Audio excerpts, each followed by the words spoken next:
Capstone 1. Increased temperatures. Southwest region, USA. Over 95% of the land in the contiguous United States has experienced an increase in annual average temperature. The Southwest will experience more droughts and heat waves that last for longer periods of time, which makes them more vulnerable because these areas already experience extreme heat and dry periods.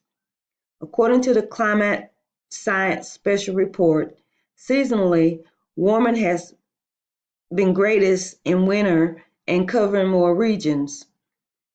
An increase of more than 1.5 degrees Fahrenheit was noted in most areas.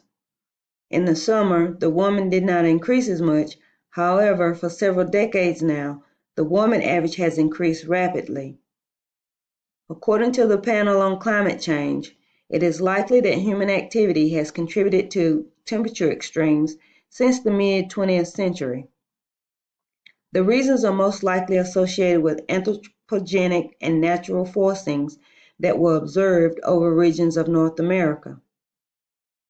In the fourth assessment report, cooling trends were estimated to drop significantly in a future warmer climate, and it is most certain that heat waves would be hotter, more often, and lasting longer moving toward the 21st century.